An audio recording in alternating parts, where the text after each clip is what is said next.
Hi, everyone. Hi, Mickey. Hi, Patrick. Hi, everybody.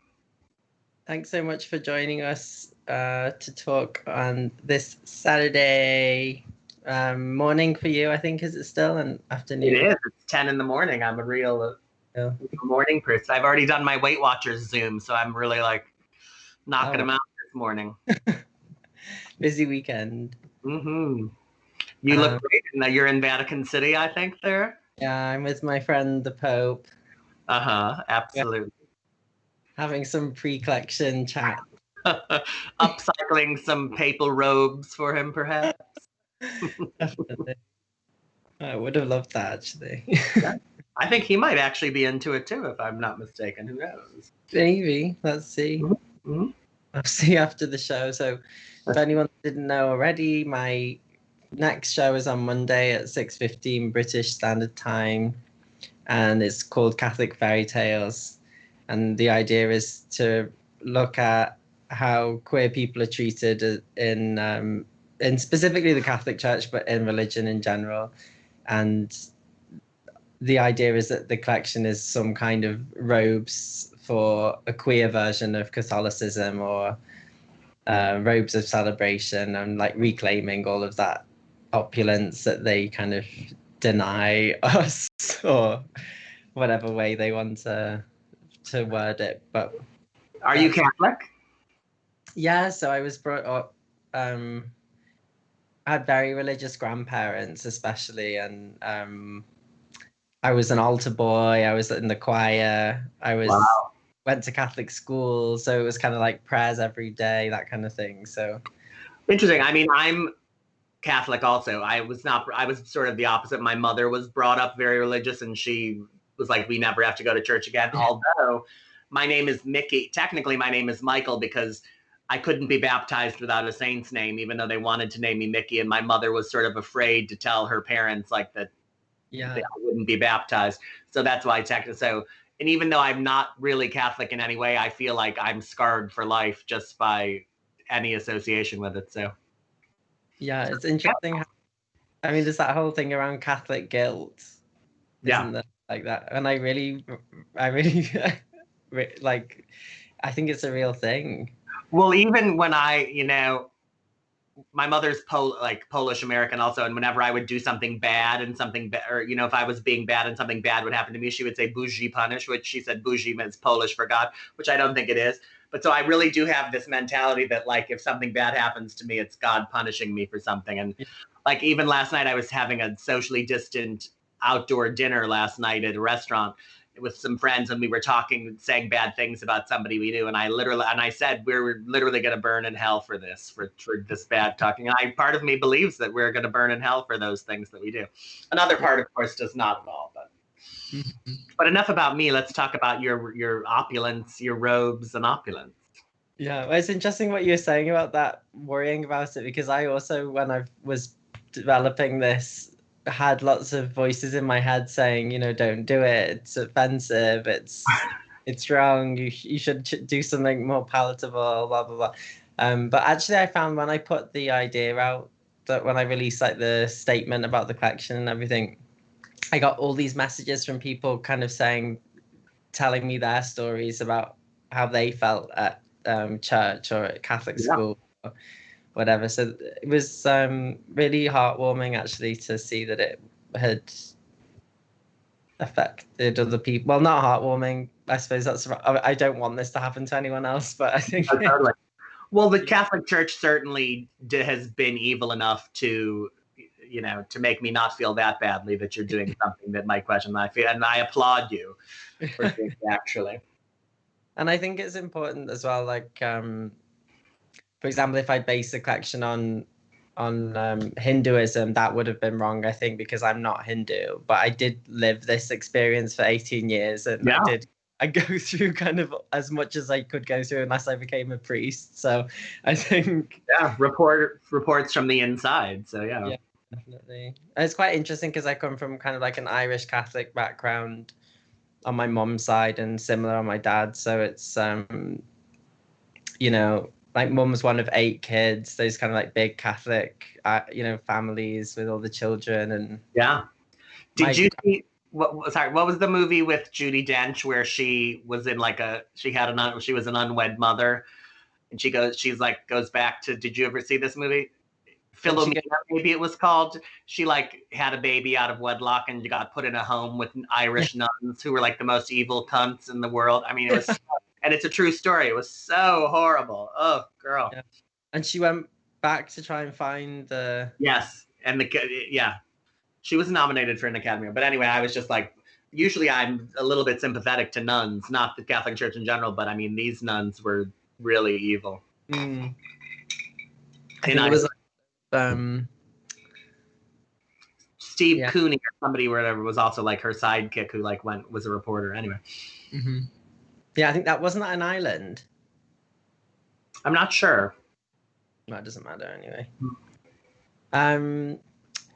So I suppose that also kind of follows on to the fashion's ability to shine a light onto kind of queer talent, and obviously a lot of people that work in fashion are either LGBTQ plus or identify as queer, and I think it's a really amazing industry for giving platforms to those talents and those ideas. I think it's a really I think it is and it isn't. It's very interesting because I think, people outside of our business sometimes I think that fashion is so progressive and modern because it's run by queer people and women.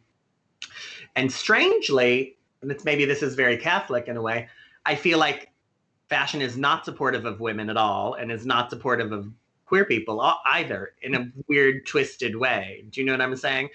And I mean, they're not really supportive of any. I'm in a way, if you're like a very photogenic gay who makes very department store clothes, yes, fashion is supportive of you. And but I think in general, I think, that's who gets celebrated. I mean, that and people who advertise. I mean, really, Miuccia Prada is kind of the only woman I find who gets really supported in a certain way, like especially younger talent. And I think it's partly what kind of the American Vogue idea of status is. You have to be like a skinny white rich woman, or you have to be like an arm candy gay who makes like department pleated skirts and stuff. So anyway, I think we all need to work harder to, on my side, on the media side, like to support queer people, to give people opportunities and, new voices of all types, whether they're Black people, Indigenous people of color, queer people, women, just to not have it be the same usual narrative of like a very rich, white, attractive gay. That's my editorial for today. Just spill the tea.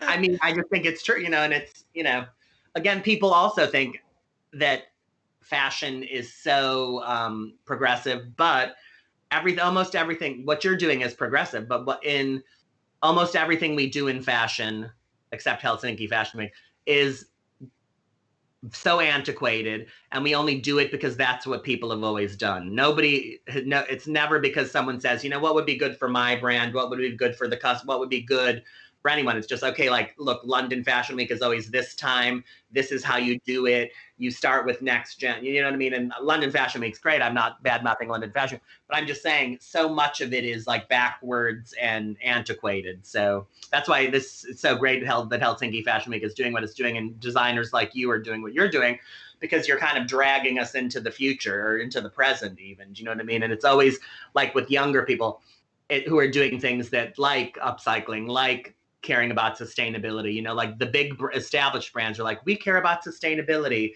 We've, hired a team and they, use 1% of recycled fibers in the thread of this one handbag, you know what I mean? They don't get it at all.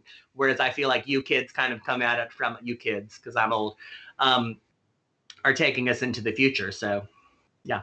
Thank you. Yeah, I think it's a really interesting point about fashion. I mean, I've always found it odd that the fashion business model was kind of developed by Charles Frederick Worth in like 1850 something, I think. Yeah. It's about like 150 years old anyway, the original kind of model of showing a collection, taking orders, and then producing stuff. which I just think is hilarious because any other business wouldn't. I mean, first of all, it's lucky that the business still exists that long later, so we should be grateful for that. But then also, it can change. Like, it doesn't have to be the same. I mean, I've always found it really hilarious that you make stuff, you guess what people want and make that instead of just making what people actually want to buy. Yeah. You know. And the thing is, everything is also set up from a perspective of a journalist. I like what I like always. Like people, my least favorite question ever after a show is what are the trends or what are people going to be wearing? I detest that because you should be wearing opulent Catholic robes every season if that's what you like, or that can segue you into Byzantine. That like it's not at all about what they show. I don't care what they show. And what I like is sparkle, like a sheesh. What I like, I like extremes. I like Rick Owens. I like Ashish. I like someone that has a point of view, and that never changes. And that, to me, I prefer someone who sticks by their aesthetic regardless of what the trend is. If everybody's showing, sailor looks, but someone who's like a vampire is showing vampire looks, it's like stick with the vampire. You know what I mean? Mm-hmm. So anyway, I don't even know what got me set off on that little spiel, but it's just another example of how the fashion business is kind of so anachronistic and really needs to be shaken up and kind of changed. Definitely. It's yeah, I mean, like you said, it's interesting because I like to think that there's these things happening that are changing it, but then also I can see I thought it was interesting that a lot of the support from COVID things in fashion did go to people that were doing very traditionally based businesses. And I suppose that's the interesting thing with when things do throw people into panic. Things either go very progressive or they go very safe. Yeah. And I think that's just, you see both of those. I think we're seeing both of those things play out, but hopefully it will move into a more modern. I hope you're right. I agree, and I hope you're right. And I mean, and I think something that has changed, and Pandora's out of the box in the way is we were talking about the digitization of fashion and how it makes it more accessible. And I come from a fashion time. I've been going to shows for almost 30 years. For over 25 years. And back in those days, it's like if you wanted to see what Miu Miu was doing, you had to go to the Miu Miu show, and it wasn't even really in the newspapers, not because it was such a secret, but there were photographers, but you didn't see it until stuff was coming in the stores a month later. So now any person in the world who has a Wi-Fi access, which is a separate topic because a lot of people don't have it, but anyone who has Wi-Fi access can live stream the show and has a better seat than me, even though I am in the front row. You know what I mean? Like, so really everyone can see it. And then it sort of diluted the power of the and the access that this very exclusive group of people had, and that is great in a way. I mean, there are things you could say that maybe aren't great about it, but it's great that it shakes things up. And then it's if you have things like Balenciaga stealing this kid's ideas. Did you see this motorcycle thing that they stole or whatever? Or stole? I don't know all the details. I just saw what I saw on social media. But people post that on social media, and like you could, you see that. Back in the day, who would know? Like, how could you have found this Vietnamese kid could post it? So that to me is fabulous about fashion, and so. And it also makes it possible for someone like you to do something that can go viral. Like people can really find out about you in a way that they couldn't in the old days, because you would have had to have been written about in Vogue or in, I don't know what the equivalent is of Women's Wear Daily in London. But like you had to go through a very, very clear hierarchy to be exposed. You know what I mean? So, and with direct to consumer things too, and like people ordering things. People are used to that now. People are used to shopping online in a way whereas they used to before. Like you could only shop for what was in the stores. If Harrods didn't buy it or Harvey Nichols didn't, or Selfridges, you couldn't even see it. So how could you even get it? You know what I mean? So I do think that gives me hope and faith that like things are changing, and you don't have to use the traditional system to get exposure or to get seen or to find customers. Yeah, and I think it's interesting. I really think it's shifting now in towards people more interested in kind of like the story of things rather than the actual clothes. Like it seems to be going two ways. There's like these companies that are existing just as like almost like product design companies that create like these kind of well-made garments like jackets, and they only do a jacket, or they do these things. Or there's these brands like mine who tell stories and narratives and that whole thing around the clothes, and that's actually what I've seen people buy into more. Like, people don't, like, shock alert, I don't actually sell clothes. I sell like experiences and workshops and brand partnerships and all that stuff. So yeah, I find that really interesting that people keep saying I'm a fashion designer, but I'm like, well, I don't really sell any clothes, so am I still a fashion designer? Yes, yeah. I mean, that is a very interesting way to think about it. But in a way, that's what the great design houses or designers also did. It wasn't really necessarily, yes, it's about a Valentino dress, but it's also the fantasy. It's also, you say Valentino and you think of whether it's Jacqueline Onassis and Capri, sort of casual, or J-Lo wearing a dress, or, it's what we buy, or, the clothes we wear say about who we are, or who we want to be. And I think that you're, in a way, getting in touch with that, returning to those roots of that's like what makes fashion great, instead of kind of where we've gone, which is kind of the fast fashion, disposable kind of, hugely wasteful, hugely exploitive, bottom line, cheapest, flashiest kind of thing, which is, not a good place. Yeah, it was interesting. I just got back from Italy, so I was doing a project with a brand there, kind of taking their dead stock fabric and clothing and like remaking it into a capsule of other things. And because each piece had to start from an existing piece, I kind of really had to approach it like, what is this garment? And it was all about the garment and about making that better. And it's like something different. It was really refreshing actually to just be like, okay, like this may have references from other things that have happened before, but like everything does.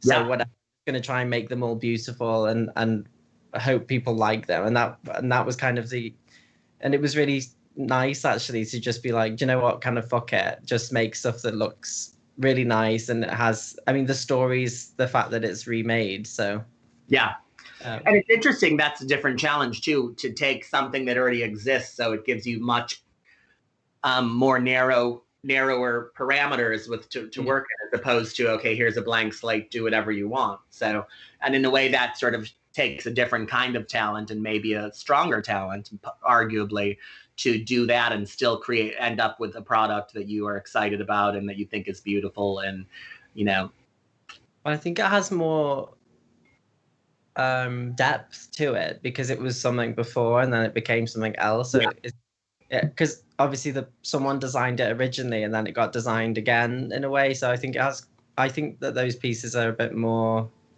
deep, like they have more levels to them, which I think is sort of archaeological in a certain way. Yeah, because you can kind of see bits of the old bit and then new things, and really nice. We're covering all the deep topics here at Vatican City, live from Vatican City with Patrick. I need to start like an Oprah show. Give us some pith helmets. We need to be archaeologists.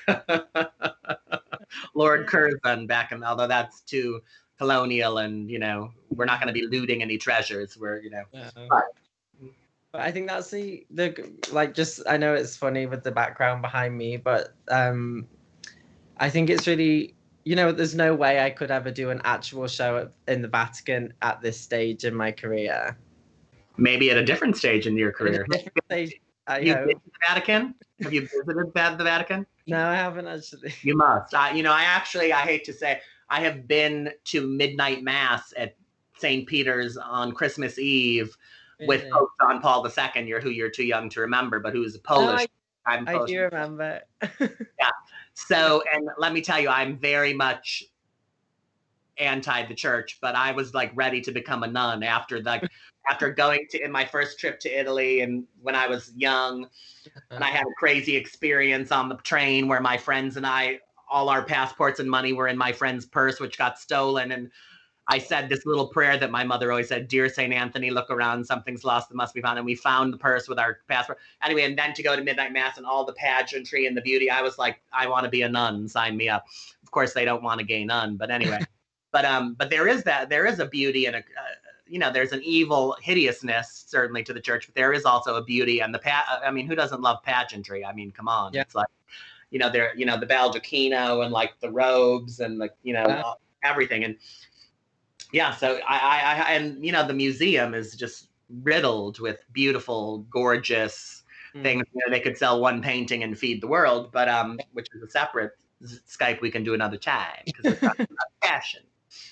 But I think that's the interesting thing, because it is extremely opulent and well choreographed, and in a way the church aisle is very so gay, but also very runway-like. Totally. Down the middle, all that, and it's at the high level of the church. Those garments are created by the most talented seamstresses and most incredible fabric weavers, and it's all it's couture. It's the finest lace in the world. It's the best leather shoes, handcrafted for the Pope. It's the best of the best at that level, and so even just as an appreciation of really well made clothes, it's great. I mean, it's all these men in brightly colored lace dresses. It's like fabulous. Yeah. With crowns in a way. Some of them. I mean, it's like RuPaul's Drag Race, old school style. Mm-hmm. It is. I mean, I was really funny as well. There's a TV series called The New Pope. Yeah, was it with Jude Law? No? Yeah, I haven't seen it. Is it good? I just think it's hilarious. Like, I think some people watch it and think it's a bit off. It's a bit, what's that word? Like a bit crass. Mm-hmm. But I think it's hilarious. There's all these scenes of him and dressed up as the Pope, just having a cigarette with sunglasses on in the garden and stuff. And he brings back all of the really old traditions of like the tiara and the chair that you got carried in on and the feather fans and everything. So yeah, very interesting. I support. I need to. I'll need to check. When I finish, I May Destroy You. I'll work on the new Pope. Yes, another very good one. But I think it was interesting just talking about the opulence of the church. I think that TV show was one of the most expensive TV productions in a while, because it took so long. It was just, everything cost so much to make it look like that. Yeah, because obviously, I presume they couldn't use the actual Vatican, so I guess they kind of remake. Yeah, like The Crown. But it's funny because I do like this current Pope, because he seems to care about the poor, and he seems to sort of shun some of the opulence you're talking about. And I have a friend who's a very rich European princess who's very Catholic, who like was very close with the Nazi Pope, like very like best friends with the Nazi Pope. And she, when the current Pope came, she was sort of outraged that he would be so humble, like he wouldn't drive in the limousine, like he wouldn't wear the fancy shoe. And I found that interesting that she was sort of outraged. And her reasoning was that poor people, I mean, I love when rich people tell you what poor people want. When the poor people need the pageantry, they need the fantasy and the magic, you know what I mean? But anyway, I thought that was interesting. It is very interesting. Yeah, because I mean, they used to have the Pope Mobile, didn't they? The Mercedes with the glass. Yeah. I mean, it's definitely, I think it's one of the things, like, it was interesting that you talked about the crown, because I think it's very similar to the royal family in England, that it, I certainly love seeing the Queen wearing the crown jewels. As do I. I mean, it's been hard for me because I'm a huge monarchist and royal history lover, and it's so white and so colonial, and it's, like rich white people in expensive jewels, being waited on, and, so there's something very wrong about it. I mean, but at the same time, there's something very comforting and very, the Queen, anyone, unless you're like 90 years old, she's the only head of state people in England have known, for their whole lives. So I think that's a fascinating situation.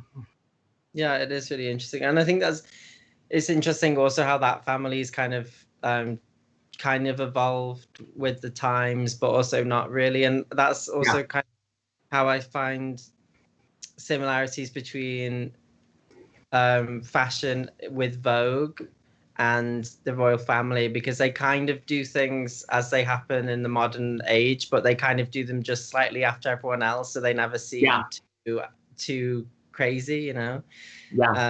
Which I've always found quite interesting with these kind of very kind of prestigious institutions, I suppose. Like, they never seem to want to be at the forefront of anything. It always needs to be kind of a bit. And well, it's interesting because also things come along that could be the best thing that ever happened to them, like Diana, Princess of Wales, for example. And I loved her, don't get me wrong, but I'm not a Diana lunatic. But you know, she could have been the best, most modern thing that ever happened to them, and yet she almost destroyed them on a certain level. Do you know what I mean? Because they don't know how to handle that kind of change. And I think it's true that Vogue, similarly, I mean, now that Edward's doing Vogue, hopefully that is taking it in a new direction, and it's not completely the same as it was in the old days.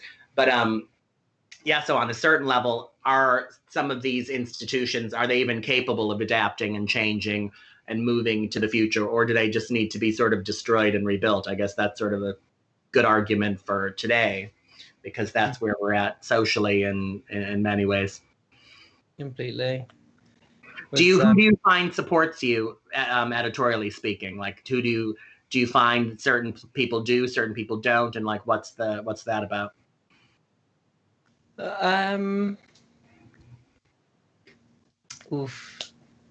mean, lots of publications have been very kind of writing things, and my stuff doesn't get used anymore that much for editorials. Actually, it used to a lot, but then it doesn't so much anymore. But I think, like you'll know, with any big publication, it's so challenging to be able to slot in any designer which isn't a advertiser or a huge name. There's hardly any room left. So even if it did get shot, it's hardly ever actually published, because the whole shoot's taken up by like 25 different people that have got pages or whatever. So I also find it's very hard to, you know, every magazine is desperate to be the first one to like write about the new person or something new. And the minute you've been written about on that level, it's sort of, you're dead to them until you're a big advertiser in a way. You know what I'm saying? So yeah, there's that really difficult in between phase between being the hot new thing and being a giant titan in the business, you know. That's, and I think also the surprise of it kind of dies away as well, because you're like, you know, you think it's really exciting to run across London and give your clothes to Vogue and all this stuff, and then after you do it for a year, you're actually like, this actually isn't very fun. So unless you want to send a courier to pick it up, I'm not gonna chase around. Absolutely. Again, and that's part of like sort of the rotten system of, you know, Vogue thinks whatever, when they snap, you should jump. And like, honestly, nobody cares about Vogue. I don't care about Vogue. No, but do you care about Vogue? I mean, it's, you know, it's Vogue in a way, but it's like, I care about Vogue the way I care about Worth, for example, you know what I mean? Which doesn't even exist anymore. It's like a historically important thing, and it's interesting, but nobody cares. The kids look at, you know, are on Instagram looking at your work, or looking at what's cool, looking at, you know, Telfar because they're obsessed with the bags, or looking at, you know, designers that are neglected in the pages of Vogue. Like nobody really cares. Vogue is totally irrelevant as far as I'm concerned. Unless they want to do a profile of me. No, I'm just kidding. they're you know, they're relics. They're sort of feudal remnants of a different time, and they could have changed, and maybe it's still possible to change and be, as hopefully Edward is doing maybe, but, you know, in a way they're something from a bygone era, and the world has moved on, and they don't realize the world has moved on. You know what I mean? Yeah. I mean, and that goes back to the wider issue, I think, that in fashion people don't really tell the truth. Yeah. You know. But with that, I think our time is up. I could talk forever. We were just getting into some confessional moments about not telling the truth in fashion. Definitely. So remind me when your show is. It's 6:15 British Standard Time on Monday. This Okay, Monday, perfect. the 27th, which is kind of around midday in New York and Well, so everybody should tune in. about 1 a.m. in Hong Kong, I think. I love it. Should we see if anyone has questions, or are we really at overtime? I think I didn't see any yet, so I think we're good. I think we basically said it all. We spilt all of the tea, all of the holy water today. It's gone. Shh, birding, birding, it's birding. If you don't see me on Monday, I got hit by a lightning bolt. Bougie punish, as my mother would say. All right, well, it's been great talking to you, Patrick. You so too. Thank you. I look forward to your show, and congrats on everything. And Thank you. Bye. I'll pray for you.